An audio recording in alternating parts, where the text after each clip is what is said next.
એવા મોટા મોટા તહેવારો હોય ને પછી મોટા મોટા કલાકારોને લાવીને બાપુ પ્રોગ્રામ કરે, ખૂબ ભીડ થાય. હમણાં આવશે અષાઢી બીજ. પછી બાપુની નજીક બેવા વાળા એમના શિષ્યો હોય ને એ શું કે ખબર હે, બાપુ આજ તો મજા આવી, બાપુ જામો પીડ્યો, બાપુ જામો પીડ્યો. પછી બાપુ શું કે ખબર, એ કે જામો પીડ્યો પણ ફેર કાંઈ પીડ્યો.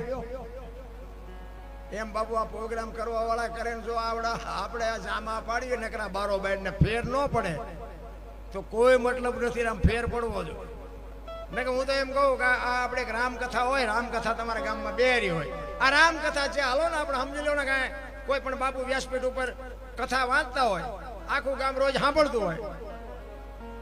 હવે રામકથા તો એકની એક જ હોય ને. અયોધ્યા નગરી, દશરથ રાજા 4 દીકરા, રામ વનમાં ગયા, સીતાજી રાવણ લઈ ગયો, હનુમાનજી ત્યાં ગયા, રાવણ ને રામે માર્યો ને આવતા રહ્યા. મૂળ વાત તો આવડી આજ બીજું કઈ તો શું આ એક ને કથા સાંભળવાની જરૂર શું હોય? પણ આ કથા જો બાપુ આપણા ઘર સુધી ન પોગે તો કથાનો કોઈ મતલબ નથી. રામ અને ભરતનો પ્રસંગ આવે અને રામ ને ભરતના બાપુ પ્રેમની વાત થાય ને આપણા બે ભાઈનો બાપુ જો વિખવાદ હોય અને કથા સાંભળ્યા પછી જો વિખવાદ મટે નહીં તો કથાનો કોઈ મતલબ નથી. હાહુ વહુના ડખા મટે નહીં તો કથાનો કોઈ મતલબ નથી. કથા સાંભળ્યા પછી આપણા ઘરમાં બાપુ જો વિખવાદ મટે ને તો જ કથા. ન કે બાપુ કથા બેહાડો ને એમાં ફાયદો કોને? આ મંડપ વાળાને, સાઉન્ડ વાળાને, સાજિંદાને, કલાકારને, વક્તાને. તમારે શું? તમારે તો બાપુ ઘર સુધી બાપુ જો તમારી કથા પૂગે અને વર્ષોના વિખવાદ હોય ને જો મટી જાય તો જ સમજો કથાનું આપણને ફળ મળ્યું. બાકી નકર બીજાને જ ફાયદો છે, તમને કાંઈ છે નહીં. અમે તો ગામો ગામ અમારે હમણાં પ્રોગ્રામ એટલી બધી કથાઓ હાલતી હતી ને, મને તો એમ થાય કે કથાઓ આટલી બધી હાલે તો બગાડ કેમ નથી અટકતો? બગાડ તો અટકવો જોઈએ. લાખો રૂપિયા દાન આપે, 5-5 ગામ ધુમાડા બંધ જમે, લાખો કરોડો ડોમ મંડપ નાખે કે વાવાઝોડું ડોમ નાખો. એટલે આ પણ એટલો ખર્ચો કરે ને આ બગાડ નથી અટકતો એનું કારણ શું? પણ અહીંયાથી કથામાંથી જાય ને ત્યાં ઊભા થાય તો આમ કરતા જાય, આ નહીં ભલે પડ્યું ઘરે લઈ ખંખેરી હાલ. આ જો તમારા મારા જીવનમાં ન ઉતરે તો બાપુ કોઈ મતલબ નથી. એટલા જ માટે મહાપુરુષો કહે છે, કોઈ દી છોડે નહીં પછી ભલે હોય ભગવાન, પરાસીના પીપળે ભીલે લઈ લીધા પ્રાણ. કર્મની ગતિ શું હોય બાપુ કોઈને ખબર હોય મને કહેજો. અમુક આમાં શું છે, હું તો આ બધું મારું હાલે છે, બાકી મને આમાં કઈ બહુ ઊંડી ખબર નથી પડતી હો. તમે પછી એવું ન માનતા કે આપણો શેડો અડી ગયો, ના એવું કઈ છે નહીં. કર્મની ગતિ શું હોઈ શકે? કર્મ આપણે કોને કહી છે? જો આ દુનિયાના આ ભક્તિ કરે એવડે દુખી છે, દુનિયાના બૂસ મારે સુખી છે. લ્યો શું આપણે કર્મ શું સમજવું? આપણે રામ રામ રામ રામ કરીએ છીએ ને. સીતાજી રામને પૈણે આખી જિંદગીમાં હારો દી ન હોઈ ગયો, એનું શું કર્મ છે? અખિલ બ્રહ્માંડના માલિક કૃષ્ણ પરમાત્માને ખબર ન હોય કે અહીં બેસ તો ભીલમન બાણ મારશે. આખા વિશ્વનો સર્જનહાર કૃષ્ણ પરમાત્મા અહીંયા બેઠા ભીલે બાપુ બાણ મારીને પતાવી દીધા. બોલો એનું શું કર્મ છે? દ્રૌપદીના ચીર લૂંટાતા ત્યાં કોણ નહોતું? કાળના જડબા ઝાલીને ઉભા રાખે એવા પાંડવો હતા. દીકરીનો શું ગુનો હતો આખી દુનિયાને ખબર છે. શું એનું કર્મ? આપણને ખબર જ નથી કે આમાં બાપુ સાચું કર્મ કયું છે ને ખોટું કયું છે. મને નથી ખબર પડતી હો, તમને પડતી હોય ભલે વાંધો નહીં. થઈ થાવીને થાસ્યા ત્રિકાળ જ્ઞાની મહાપુરુષ ગંગાનો પુત્ર ભીષ્મ છેલ્લે બાણની પથારીમાં હોવું પડ્યું. બોલો એનું શું કર્મ છે? ભીષ્મ જેવો યમના દૂત જેને લેવા આવે અને યમના દૂતને એમ કે અત્યારે વિયોજા 6 મહિના પછી આવજે, પોતાનું મોત રોકી શકે એવો સિદ્ધ પુરુષ, એને છેલ્લે બાણની પથારીમાં હોવું પડ્યું. શું એનું કર્મ છે? વિચાર તો કરો. રામ આપણે કોકના લઈ લીધા છે ને કોકના બૂસ માર્યા છે ને કોકના વગર ગુને દુખી કર્યા છે તો આપણે નહીં ભોગવવું પડે? કર્મ કોઈ દી છોડે નહીં પછી ભલે હોય ભગવાન, પરાસીના પીપળે ભીલે લઈ લીધા પ્રાણ. રામ કરમ બાપુ છે ને મને હજી ખબર જ નથી કરમ શું છે. ભીષ્મ જેવા ભીષ્મને બાપુ ગંગા જેની માં. વિચાર કરજો, કુરુક્ષેત્રના મેદાનમાં કૌરવ પાંડવોનું યુદ્ધ થયું ને, કૃષ્ણ પરમાત્માની પ્રતિજ્ઞા તોડાવે એવો ભીષ્મ પિતા અખિલ બ્રહ્માંડના માલિકને કૌરવના પક્ષમાં ભીષ્મ પિતા છે, પાંડવના પક્ષમાં બાપુ કૃષ્ણ પરમાત્મા છે. હા મામા રથ આવીને ઉભા રહ્યા ને ભીષ્મ પિતા કૃષ્ણને કહે છે કે તમે જે પક્ષમાં છો એ પક્ષ કોઈ દી હારે નહીં, પણ આ દુર્યોધનનું અનાજ મેં ખાધું છે એટલે મારે સેનાપતિ બન્યા વગર છૂટકો નથી.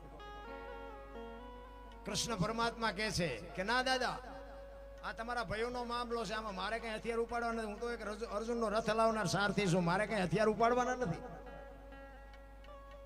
અને ભીષ્મ મનોમન વિચાર કરવા મંડાણો, તું હથિયાર ન ઉપાડતો આમાં કોની તાકાત છે કે મને કોઈ હરાવી શકે? એવી કોઈ તાકાત નથી કે ભીષ્મને કોઈ હરાવી શકે. બીક તારી એકની જ લાગે છે. કૃષ્ણ પરમાત્મા બાપુ પ્રતિજ્ઞા કરે છે ભીષ્મની સામે, ગમે એવું યુદ્ધ જામ્યું હોય હું તમારી સામે જળ લઈને પ્રતિજ્ઞા કરું છું, હું કોઈ દે ગમે એવું યુદ્ધ જામ્યું હોય હથિયાર નહીં ઉપાડું. અને બાપુ ભીષ્મએ તરત જ સામે પ્રતિજ્ઞા કરી કે કુરુક્ષેત્રના મેદાનમાં બગડાટી બોલતી હોય અને જો તમને હથિયાર ન ઉપડાવું તો ભીષ્મ પિતા નહીં, એને એ પ્રતિજ્ઞા કરી. ચોથા દિવસનું યુદ્ધ હતું ને ભાઈ, શિખંડીને આગેવાની રાખી અને બાપુ અર્જુનના રથને લઈને કૃષ્ણ પરમાત્મા બાપુ આવ્યા. નાની કોરથી ભીષ્મ આવે, સૂરજ નારાયણ બાપુ કોર કાઢે, ભલે ઉગ્યા ભાણ ભાણ તુહારા ભામણા જીયાના મરણ લગમાણ એ રાખજે કશ્યપ રાવું જળાળ જળાળ જળાળ જળાળ મીડો કિરણો મીડો પાથરવા. હામ હામા રથ આવ્યા અને ભીષ્મએ જોયું કે શિખંડીને રાખ્યો છે આગળ ને હથિયાર મૂક્યા. અને પછી અર્જુનને કીધું માર બાણ. એ રૂવે રૂવે બાણ માર્યા અને બાપુ અહીંયા ભીષ્મ પડે અને કૃષ્ણ પરમાત્મા ને અર્જુન બે ન્યા જાય અને માં ગંગા અહીંયા પ્રગટ થાય અને કૃષ્ણ પરમાત્માને કહે છે, કૃષ્ણ મધુસૂદન મારા દીકરાને ત્યાં દગો કરીને માર્યો નહીં, આ તો શિખંડીને આગળ રાખ્યો હતો, પણ એ જગ્યાએ કદાચ તું ઊભો હોત ને તો ગંગાના ધાવણમાં કેટલી તાકાત છે તને ખબર પડે. બાપુ કેવી જનતા હશે, કેવી માં છે. મોઢે બોલું માં હાથે નાનપણ સાંભળે, મલક બધાની મજા પછી કડવી લાગે કાગડા. અખિલ બ્રહ્માંડના માલિકને બાપુ પ્રતિજ્ઞા તોડાવે એવો ભીષ્મ પિતા. હરણાકશની વાત આપણી જાણીતી. એટલું બધું તપ કરી બ્રહ્માજીને પ્રગટ કર્યા. બ્રહ્માજી કહે છે માઈક માઈક માઈક, ઈ કે મારું મોત ન થાય એવું કઈક કરો. ઈ કે ભાઈ ઈ કેમ બને કે તો ના પાડો. બ્રહ્માજી કે કાંઈ વાંધો નહીં, તો કે એમને લખી દો. બ્રહ્માજી કે તું લખી લે અને હું સહી કરી દઉં. લખાયું, લખ્યું બધું કે છે ને, બધા રાતે ને દિયે ને લોઢે ને લાકડે ને બધું લખ્યું. પછી ભીષ્મને માફ કરજો, બ્રહ્માજીને કીધું કે આમાં સહી કરો. ઈ સહી કરી દીધી. ઈ કે હાલે આ દસ્તાવેજ રાખ તારી પાસે. અને પછી બાપુ એને જે ઠેકડા ભર્યા છે, હું થાય આખી દુનિયામાં બાપુ બધું હું જ કરું છું, હું જ કરું છું, હું જ કરું છું. નિશાળમાં સાહેબે બાપુ ઈ જ ભણાવે કે બધું રાજા જ કરે છે, બધું રાજા જ કરે છે. ઓલો પ્રહલાદ ભણવા ગયેલો ને, પ્રહલાદ ઉભો થયો, ઈ કે આ બધું રાજા જ કરે છે. તો કે હા, તો કે હવારે હોરજ ઉગે રાજા ઉગાડે છે, આ વરસાદ વરે છે રાજા વરાવે છે. ઓલો સાહેબ કે તારા બાપા કે છે અમારે કેવું પડે, અમને ખબર છે શું છે આમાં. આપણા ગઈઠા કહેતા કોઈને કોઈ ન પોગે ને એનું પેટ પોગે. પોતાની પરજા બાપુ વાંકા વાળી દે, આખી દુનિયાને ભલે ધ્રુજાવતા હોય, પણ પરજા જો આપણી કપાતર પાકે ને તો દુનિયામાં મોઢું ન દેખાડી શકો. ઈ પ્રહલાદ ઘરે આવે, એનો માસ્ટર કે છે આખી દુનિયા માને છે, પણ તમારો પ્રહલાદ નથી માનતો. ઢીસણ ઉપર બેહારીને પ્રહલાદ ને કહે છે એનો બાપ હરણાકશ, બેટા ભણવા ગયો તો કે હા. શું ભણાવ્યો? એ કે કરશનજીનો ગન, ગણપતિનો ગન, ઘનશ્યામનો ગન. બાપુ આમ બાવડું ચાલીને દિવાલ આરે ઘા કર્યો. આની પાઠું મુકાવા મથું છું, તે આની પાઠું લીધી છે, પૂરી દો તારી ઓરડી માં, કરી દો બારણું બંધ. હું જોઉં એનો ભગવાન કેવી રીતે આવે છે. ઈ બારણામાં બાપુ પૂરી દીધો, બારણું બંધ કરી તાળું મારીને ચોકીદાર બેહાડ્યો. એક દી એક રાત, બીજો દિન બીજી રાત થયો. અખિલ બ્રહ્માંડ નો માલિક બાપુ કોઈ દી કોઈની આબરૂ જઈ નથી. મારો નાથ કોઈ દી નો જવા દેજો, તમે ત્રાજવે હોય તો. અખિલ બ્રહ્માંડ ના માલિકે લક્ષ્મીજીને કીધું કે ઓલો છોકરાનો જીવ નીકળી જાય તમે જમાડી આવો. 32 ભાતનો ભોજનનો થાળ લઈને માં ભગવતી જોગમાયા આવ્યા છે, પ્રહલાદને જમાડે છે. ચોકીદારે હરણાકશને કીધું કે તમારા છોકરા પાસે કોઈક વાતું કરે. ઈ કે પણ બારણું બંધ છે ને, કે બધું બંધ છે, પણ માલપા કોક ની યાર બોલે છે. અહીંયા આવ્યા ને બારણું ખોલ્યું ને તો જમીન બેઠેલો. ઈ કે કોણ આવ્યું તું? કે મારી માં આવી. ક્યાંથી આવે? આ બારણું બંધ છે, અંધારી ઓરડી છે, તાળું માર્યું છે, કેવી રીતે આવે?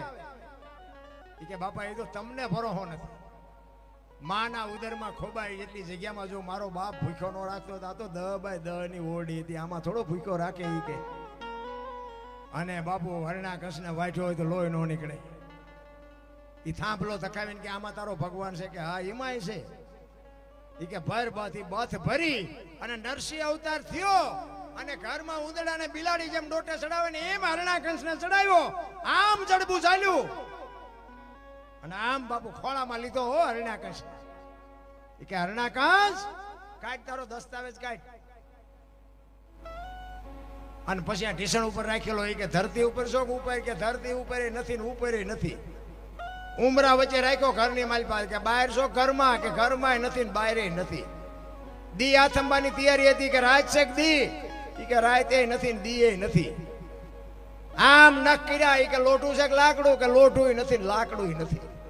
મારા સામે નજર કરી કે માણા શું ઢોર શું કે માણા એ નથી ને ઢોરે નથી. તો કે હવે કેવું છે કઈ? ઈ કે હવે રહેવું નથી ને કેવું શું હોય? એવા બાપુ કાળ ઝાડ માણાને બાપુ આ દુનિયામાં હતા નહોતા જો કરી નાખે તો તમારી મારી આ દુનિયામાં શું હસ્તી છે ભલા?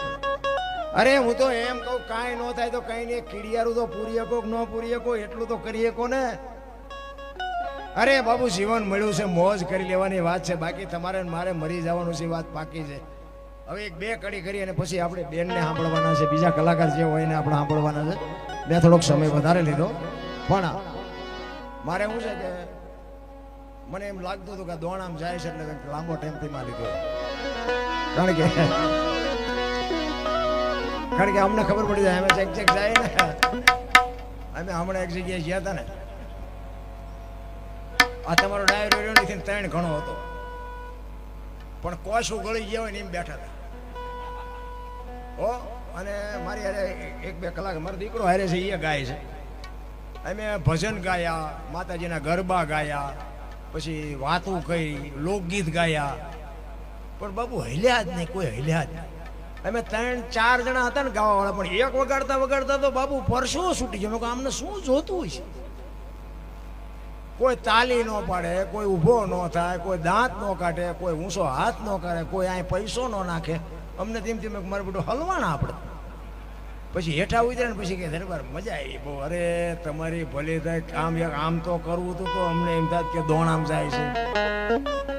કોઈ શું ગળી જેવો એમ હલે ચલે આમ નામ હક્કા થઈ જાય. પણ અમુક બાબુ ઓડિયન્સ એવો આ તો બાબુ હુમળકો આમ સામે દેખાય કે અમારે આ દોણામાં જ જાય છે. કોની પાસે વાત કરી બાબુ? અમારી પાસે વાતો તો ઘણી છે. દુકાન ખોલવી ક્યાં, ગરાગ નથી, નાખવું ક્યાં, ખાનારા જોઈ ને વાડમાં નાખવું. પણ એવો ડાયરો હોય ને તે બાબુ અમને એમ થાય કે અમારા ફેફસા ફાડી નાખ્યું ભલામણ.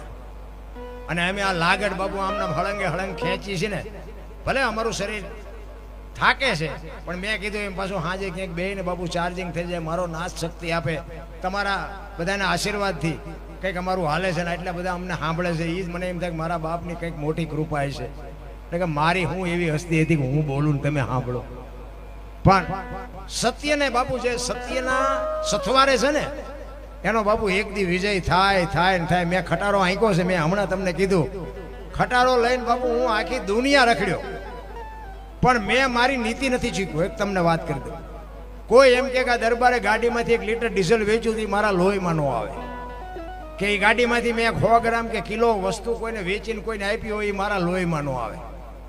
એ મારી વાત, કારણ કે હું ખટારો હાંકતો એનો મને પગાર મળતો હતો, મારે ખટારો હાંકવાનો જ હોય, એમાંથી લેવાનો મારો એક નટ લેવાનો મારામાં કોઈ હક જ નથી આવતો.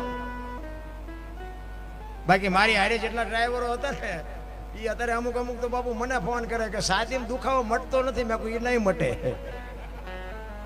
હમણાં જ મારે 2-4 દી પહેલા ચોટી લઈને બાજુનું ગામ છે ને એ એક મારો ડ્રાઈવર હતો, એટલે આ વિડીયા જોવે ને એટલે મારો નંબર ગોતીને મને કે બાપુ તમારા પ્રોગ્રામ કે હું બહુ જોઉં તમારું તો કે પણ તમે તો અત્યારે જામો કરો છો, તમે તો આમ ને તમે તો આમ ને. આ અત્યારે કેમ લાઈવ હાલે છે અહીંયા જોતા હોય આ બોર્ડમાં લખેલું હોય એટલે ખબર પડે કે આ તો ઠેઠ બનાસકાંઠામાં છે.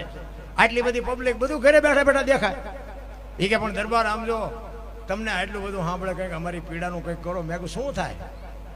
એ કે ભૂડો દવાખાને જઈ આવ્યો, 10 ઠેકાણે રાજકોટ જઈ આવ્યો, અમદાવાદ જઈ આવ્યો, પણ સાચીને દુખતું મટતું નથી. મેં કીધું પણ ઓલા પંચનના ખોટા બિલ આપ્યા હતા ને, પંચન ન પડ્યું હોય ને તેમ ખોટા બિલ લઈને આપતા હતા ને. મેં એ તો કે બધાએ કરે ને, બધાએ ભલે કરે, મેં નહોતું કર્યું એટલે મારો મેળ પડી ગયો. વાવેલો તો મારા બાપ ઉગે ઉગે ને ઉગે. એક લખવું હોય તો લખી લેજો. 1 રૂપિયાનું ખોટું કર્યું છે ને તમારો મારો નાથ બાપુ 10 રૂપિયા લઈ લેશે. અને તમે કોઈક પરમાર્થમાં 1 રૂપિયો વાપર્યો હશે ને તો મારો નાથ તમને 10 કરીને આપશે. એક લખવું હોય તો લખી લેજો. કર્મ છે ને હારા કર્મ કૃષ્ણ પરમાત્મા ગીતાજીમાં એ જ કીધું છે અર્જુનને. કર્મ તમારે કરવાનું, એનું ફળ મારે આપવાનું.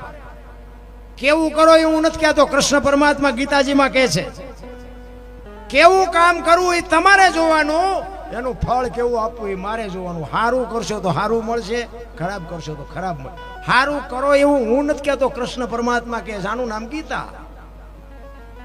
હું તો આ બેનું દીકરીઓને ખાસ કહું, ઉદરમાં સંતાનનો વિકાસ થતો હોય ને, જન્મ થયા પહેલા રામાયણ કે ગીતાના 5-5 પાના વાંચજો ને બાપુ જો આભને ફાડી ન નાખે એવા દીકરા ન થાય તો આપણે ભજન ગાવાનું બંધ કરી દઈએ. આપણા શાસ્ત્રની, આપણા સંતોની, આપણા ગ્રંથોની તાકાત જોવી હોય તો એમના હારા દીકરા ન થાય. સારું ખાઓ, સારું બોલો, સારું વાંચો. અમારા ભાભી સાહેબ હતા ને, અમારા માજી જીવતા એ વખતે અમારા ભાભી સાહેબના ઉદરમાં સંતાન હોય ને, અમારા માજી હતા ને એ બાપુ દાંત નો કાઢવા દે. દાંત એ કે દાંત બાંધ નો કાઢે, હી હીન હા કરો, બાળક ઉપર આનો પ્રભાવ પડે. હા અંગોઠા સાહેબ જેવું તેવું ખાવા ન દે, ગમે એના ભેગા બેહવા ન દે, ગમે એવી વાત ન કરવા દે. આ આપણી ગઢાની કોઠા હું જતી. અત્યારે તો આપણે આમ ફેશને જે દી ઉઠાડ્યો છે, અરે મોટી સિટીમાં જઈને આમ હાલ્યા આવતા આપણને ખબર જ ન પડે બેન હાલ્યા આવે છે ભાઈ હાલ્યા આવે છે. અરે મારા રામ આમ હોય, દેહના પ્રદર્શન ન હોય. હું તો આ દીકરીઓને ખાસ કહું, તમે તો શક્તિનો અવતાર છો. તમે ધારો તો આજે બાળીને ભસ્મ કરી દો એ તાકાત છે. વાપરો, આપ્યું હોય ભગવાને વાપરો, ખાઓ પીઓ મોજ કરો, એમાં મારો કોઈ પણ દેહના પ્રદર્શન ન હોય. દેહના દેખાડા કરીને તમારે શું સાબિત કરવું છે? કરોડપતિના દીકરા છે ને એ તો તમે જોવો ને, આપણને શરમ લાગે. કપડા એમને પહેરાવે શરમ આપણને લાગે. બોલો, બધાએ જોયું છે. આ તો હું વરાળું કાઢું છું, તમને નથી ખબર? આમ ન હોય રામ. દીકરી તો દીકરી છે રામ. મમતાનો મહાસાગર કહેવાય. 3 પખા ઉજળા કરે, જેને સમર્પણની મૂર્તિ કહેવાય. ઈ દીકરી બાપુ. આ એક તમને રામાયણનો દાખલો આપું કે સીતાજી લક્ષ્મણ રેખાને ઓળંગી ગયા ને હરણ થયું. રામાયણ કે છે ને, તો તમે એમ માનો છો કે સીતાજીમાં શક્તિ નહોતી? અગ્નિનો ગોળો હતો. અગ્નિનો ગોળો બાપુ રાવણ માથે દ્રષ્ટિ પડે ને તો સીતાજી બાપુ આ રાવણને આ બાળીને ભસ્મ કરી દે. તાકાત એનામાં હતી કે રાખ ન પડે. રાખ ઈ દીકરી હતી. પણ એને બાપુ છે ને દુનિયાની દીકરીઓને કેળો પાડી દીધો. દુનિયાની દીકરીઓને એક સંદેશો આપ્યો છે કે જે લક્ષ્મણ રેખા ટપી જાય ને એનું આ દુનિયામાં હરણ જ થાય. પછી દીકરી હોય, માં હોય, બાપ હોય, ભાઈ હોય, જે લક્ષ્મણ રેખા ટપી જાય એનું આ દુનિયામાં હરણ જ થાય. બાપુ રાવણ ગામો ગામ છે, મરી ગયા, વેમમાં ન રહેતા. અમે તો બધે જાય છે, અમને બધી ખબર છે કે રાવણ તો છે. બીજી વાત કે રામચંદ્ર પરમાત્મા કે હોનાનું હરણ હતું અને મારવા ગયા. હોનાના હણિયા હોય, આ એટલા બધા બેઠા હોય તો મને કોઈ તો હા પાડો, હું શું વાત કરો તો હોય હનુમાન. આ હોનાના હરણિયા હોય કોઈ દી? અત્યારે હોનાનું હણિયું આવ્યું હોય તો આપણે કહીએ કે હોનાના ધણિયા નહીં હતા હોય. તો રામને નહીં ખબર પડી હોય? રામ કે ગાંડા હતા? આપણને ખબર પડે ને રામને ન પડે? પણ રામાયણ એ સંદેશો આપે છે કે જે મોહની વાયા દોડે ને એનું વાયા ઘરમાં પતન જ થાય. બાપુ મોહ વાયા જો દોડ્યા ન હોત તો સીતાજીનું બાપુ હરણ ન થાય. રામાયણ છે ને છે કંઈક જુદી, દુનિયાએ ચિત્રી નાખી જુદી. હું તો એમ કહું કે વાંચતા ન આવડે તો કઈ નહીં, પણ નાનું મોટું એક પુસ્તક બાપુ રામાયણનું ઘરમાં રાખજો. જિંદગીમાં કોઈ દી મોળો દી ન ઉગે. આપણા ગ્રંથો છે ને, આ તો ઠીક છે, બધું દુનિયાએ કઈ કીધાની વાત નથી. બાકી આ જે ગ્રંથો મહાપુરુષોએ બનાવ્યા છે ને એમાં તો પેઢીઓ એમી નાખી, પેઢીઓ એમને. પણ આપણને જીવનમાં ઉતરતું નથી. રામાયણ તો રામાયણ છે. રામચંદ્ર પરમાત્મા, તમે વિચાર કરો કે રામને લક્ષ્મણે 14 વર્ષ સેવા કરી, 14 વર્ષ એના ભેગા રહ્યા. તોય સંતોએ કીધું કે ભાઈ તો ભરત જેવા હોવો જોઈએ. લક્ષ્મણ નો હાલે. બાપુ ચોકડી મારી દીધી. ભાઈ ભરત જેવા હોવા જોઈએ, લક્ષ્મણ નો હાલે. વિચાર કરજો ને કે આપણને એમ થાય ખરું રામની સેવા, સીતાજીની રામની સેવા લક્ષ્મણે કેટલી કરી છે અને ભરતનું નામ આવે. પણ એનો દાખલો બાપુ રામાયણ છે ને બાપુ દબાવી રાખી છે. મને એવું લાગે ગમે એમ રાખી હોય, અમુક વાતો કોઈ કીધી જ નથી. રામ અને લક્ષ્મણ 14 વર્ષ પૂરા કરીને જયારે આવ્યા ને, વાત લાંબી છે, ટૂંકામાં કહું પછી બેનને સાંભળવા. ઈ બે ભાઈ બેઠા હતા ને, રામચંદ્ર પરમાત્માએ લક્ષ્મણને પૂછ્યું કે લક્ષ્મણ કે હા, કે આપણે 14 વર્ષ પૂરા કરીને આવ્યા ને, તે તારા મોઢા ઉપર કંઈક ચિંતા હોય એવું લાગે છે. શું ચિંતા છે? કંઈક હોય તો પ્રશ્ન હોય તો મને કે ના ના એવું કાંઈ નથી. કે ના, મેં તને નાનેથી મોટો કર્યો, મને ખબર પડે છે તારા મોઢા ઉપર કાંઈક છે. શું છે બોલ? ત્યારે લક્ષ્મણ કહે છે કે હા મોટા ભાઈ, એક પ્રશ્ન મને મૂંઝવે છે. શું? તમારા ને મારા બાપ દશરથ? તો કે હા. તમારા ને મારા ગુરુ વશિષ્ઠ મહારાજ? તો કે હા. તમારી અને મારી માની ભક્તિમાં કમી ખરી કે ના? બે માની ભક્તિ એવી છે. તો કે 14 વર્ષ મેં તમારી સેવા કરી, અમારી કઈ ભૂલ આવેલી કે ના? ત્યારે લક્ષ્મણ કહે છે મોટા ભાઈ હવે તમે સાંભળો, તમારા ને મારા ગુરુ એક હોય, તમારા ને મારા બાપ એક હોય, તમારા ને મારી માની ભક્તિમાં કમી ન હોય, તો હું તમને એ પૂછું છું કે લંકાના પટાંગણમાં રામ રાવણનું જેથી યુદ્ધ હાલતું હતું, તેથી રાવણના વરસાદ જેટલા બાણ વરસતા હતા, અને તમને એક બાણ નો અડ્યું ને એના છોકરા મેઘનાથે મને એક બાણ માર્યું ને મને ગોટો વાળી દીધો. અહીંયા કેવું ફળ મારે ભોગવવું પડ્યું?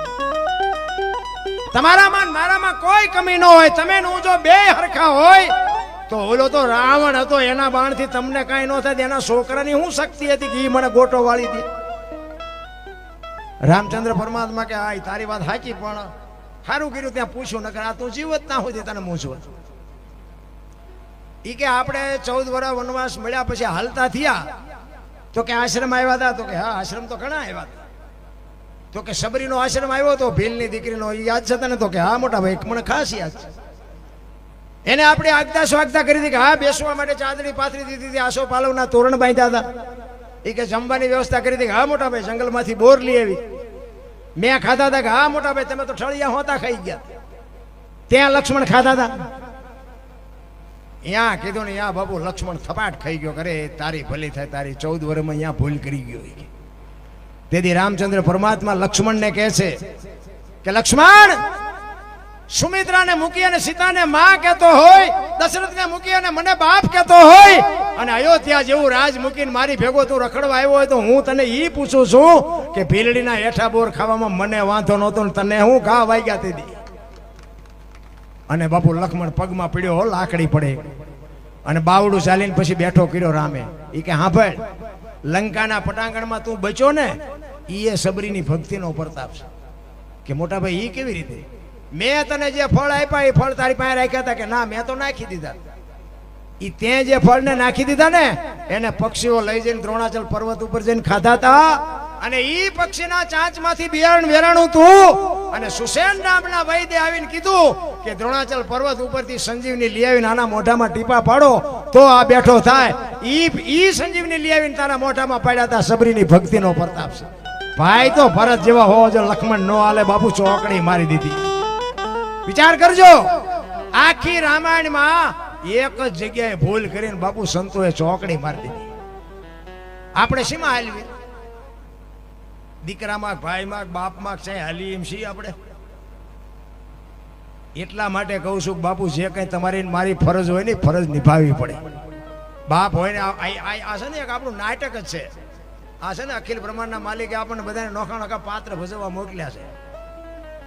દીકરાનું પાત્ર ભજવે, બાપનું ભજવે, માનું ભજવે, દીકરીનું ભજવે, વહુનું ભજવે, કોણ કેવું ભજવે છે જોઈ જોઈને વ્યૂ જવાનું બસ. એક આપણા ગામમાં રામલીલાનું નાટક હોય, અને આપણા ગામના જુવાનિયા રમતા હોય, અને કોક ફલાણા ભાઈનો દીકરો ભરત થયો હોય, અને આમ ભાઈ બાપુ એવું પાત્ર ભજવે, અને હવારમાં બાપુ ગામમાં વખાણ થાય કે ફલાણા ભાઈનો દીકરો ભરત થયો તો, પણ ભાઈ ભરત થયો હો ભાઈ. શું એને પાત્ર ભજ્યું હતું? ભાઈ રામનો ભાઈ ભરત હો, ભરત તો ભરત કહેવાય એવું પાત્ર ભજ્યું. તમે વિચાર કરજો, 3.5 કલાકનું નાટક હોય, એમાં 20 મિનિટનું પાત્ર ભજવું, દુનિયામાં જો તમારા મારા વખાણ થાય તો તમને મને 60-80 ઓલાનો પલ્લો મળ્યો છે. કોઈક દીકરો હારો થઈ જાય, બાપ હારો થઈ જાય, માં હારી થઈ જાય, તો ઓલો બેઠો બેઠો વખાણ ન કરે. પણ ઝાઝો ભાગ તો ઓલા જોકર જેવા જ હોય. જોકર રમતો હોય ને એનું બાપુ કઈ નક્કી જ નહીં, શું બોલે શું હાલે શું કરે. ઝાઝો ભાગ બાપુ જોકર જેવા છે. કારણ કે ઘરમાં બોલે હોય એ પછી ઓસરીમાં આવે તો કંઈક બીજું જ બોલે, ફળિયામાં આવે તો આપણે એમ તો બોલો ઘરમાં બોલ્યો છે જ નહીં.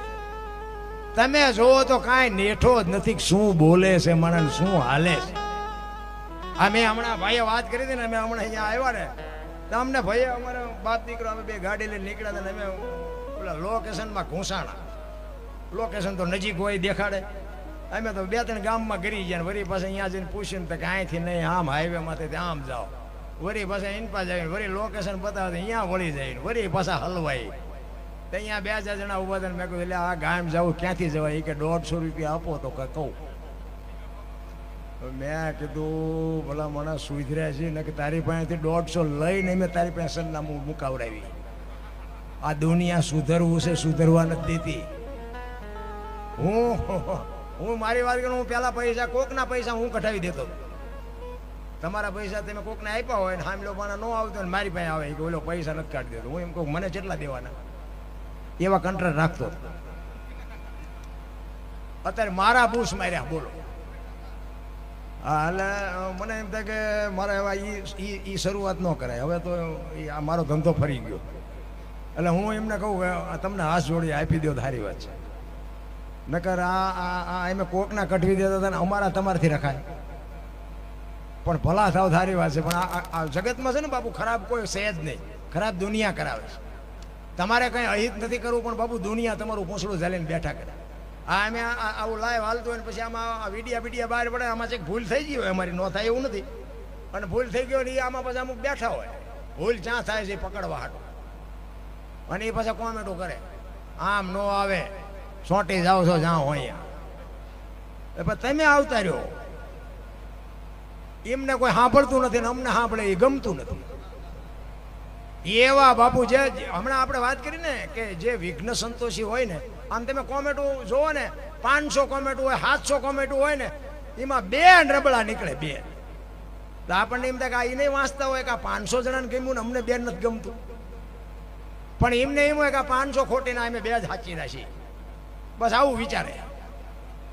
તમે મોબાઈલ ખોલો, મોબાઈલ આપણા ટાંટિયા ગાળે ખેંચે એકબીજા કોઈ છે? તમે જોવો તો ખરા. પાછા કે મેરા ભારત મહાન, હિન્દુ રાષ્ટ્ર બનાના, ખટારા ઠાઠે લઈ કે ભારત મહાન થાય. ભારત મહાન બનાવવા માટે તમારે મારે બાપુ એક થવું પડે. પછી સમાજ કોઈ બી હોય, હું કોઈ ઊંચા નીચાની વાત જ નથી કરતો, કોઈ સમાજની વાત નથી કરતો, કોઈ વ્યક્તિની વાત નથી કરતો, કોઈ ધર્મની વાત નથી કરતો, કોઈ પક્ષની વાત. બધાય મારા છે ને હું બધાયનો છું. મારે કોઈ બાપુ સમાજ ઊંચો ને કોઈ નીચો ને એ કોઈ દી મારી વાત હોય જ નહીં. પણ મારો કહેવાનો મિનિંગ એ છે કે હિન્દુ રાષ્ટ્ર બનાવવું હોય, ભારત મહાન બનાવવો હોય તો આપણે શેની બધાને એક થઈ જવું પડે. મારી ભૂલ તમારે સ્વીકારવી પડે, તમારી ભૂલ મારે સ્વીકારવી પડે, તો જ ભારત મહાન બને. બાકી મહાન બહાન કોઈ દી જિંદગીમાં ન બને. મોબાઈલ ખોલી દે, આપણા જ આપણું લોહી પીતા હોય. બોલ, આપણે એમ થાય કે આમાં કોને કેવડા. એટલે આપણા છે ને, હું તો એમ કહું આપણા આપણને નડે ને એટલે ઈશ્વર ત્રાજવી આવ્યો હોય તો જ આપણે આપણને નડે. ને કાંઈ ઢેરિયાણા સુધી ઓળખે ને પડખે હોય ન ઓળખે. આપણા જ નડ્યા છે. મીરાને કોણ નડ્યું? રાણો. પ્રહલાદને કોણ નડ્યું? એનો બાપ. નરસિંહ મહેતાને કોણ નડ્યું? એની નાય. પોતાના નડ્યા પછી જ ઇતિહાસ થયા. આપણા નડે પછી રોદડા નો રહો. એટલા